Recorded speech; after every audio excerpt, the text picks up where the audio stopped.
Hey guys, Shaman, Jamie. the illustrious Jamie. Hi. Anyway, last week we started talking about teens and self-harm, Yes.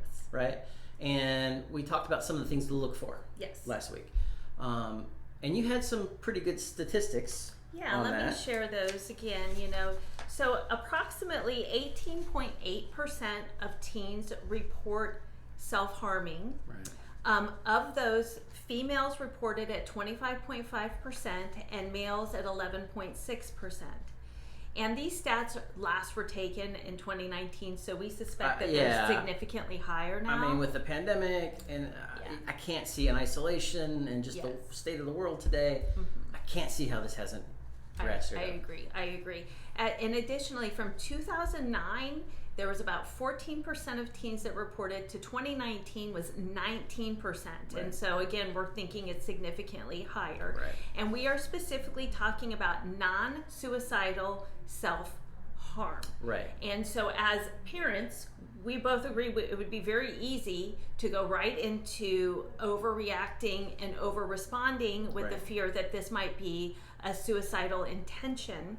However, we really want to talk more about that because we are seeing we're doing a lot of work with teens who have been Baker acted inappropriately in a lot of cases, and so much of the mental health work we're doing is around the trauma that transpired around the Baker Act. Yeah, and I think you don't want to ratchet up the situation, right? Like make it more intense. Right. You want to kind of normalize it, work through it, and realize there's actually things that can be done that are very successful in working with teens that are self-harming. And really, that's what we're talking about today, is the reasons why, right?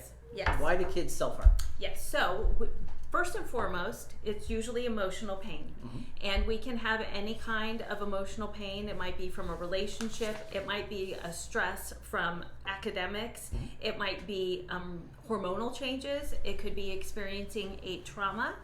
And a lot of what I've had teens report to me is they are in a state of crisis, of overwhelm, coming up to near a panic attack, and it has been in an effort to ground themselves. Like literally cutting into their leg has helped them focus their energy and their attention on something in an effort to ground themselves. So in a lot of ways, the things that are causing it's an unhealthy coping skill. Right, but they don't know any different.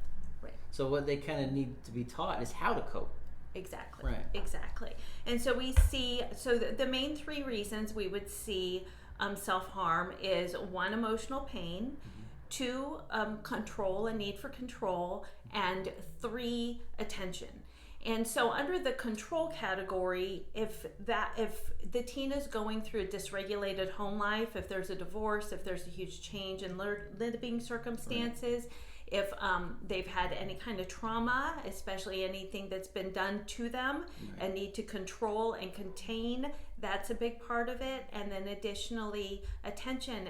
If children don't feel that they've been seen, that they've been heard, that they don't have a voice, they are using other means to actually express themselves. Right. I mean, their brains are developing, right? And we're all doing the best we can with what we got. And the scary thing is like we as parents interpret it as like, oh my gosh, the worst case. And we've said it's not necessarily that at all. It most often is not that at all. They're doing the best they can with what they've got. And I'm not trying to give it a pass and make it like a normal thing, but they need to be taught how to better cope with their emotions, their feelings, their struggles, their traumas, right? Like there's real work that can be done to help. Oh, and I've had huge success rates in working with teens around self-harm to not only help them identify what's happening, and we're going to go through that in one of our next videos, the specifics of that, so you can do that at home as well, but also helping them to identify and then developing healthier coping mechanisms. Yeah, I mean, this is such a good topic. I think it's such a good topic because it is so scary to be a parent to have a kid that is harming themselves. Oh, and it's painful. Right. Like how painful to see your child that you love actually intentionally hurting themselves, and how scary. That's scary, I think, is a big one. And that really is the intention even behind this series, is to help the parents to recognize what's happening and to have some skills in dealing with it, whether it be identifying it, whether it being understanding why it's happening. Our next one is going to be on how to talk to your teen about it, and then we're going to talk about how to actually make a safety plan.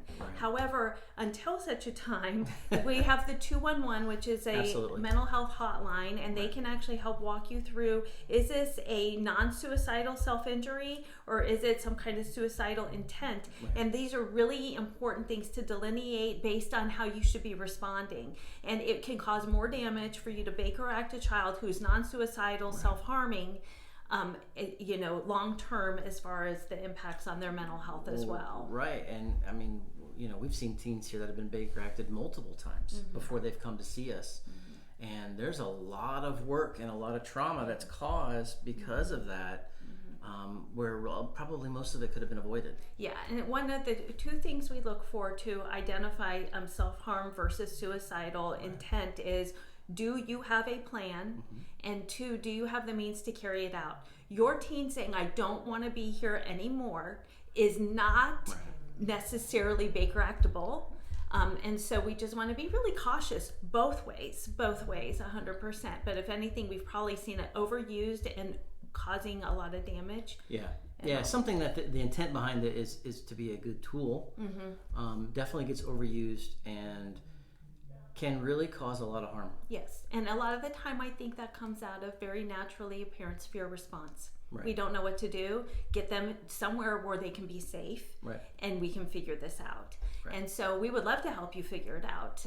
And we like to work with the teens and have the families come in monthly so that we work together as a unit and the parents know what's going on and everything, and move you forward as a family unit, as well as helping your teen learn better coping mechanisms. Yeah, and I mean, if this message today resonates with you, you can call our office at 813-434-3639. Thanks, guys. Thank you.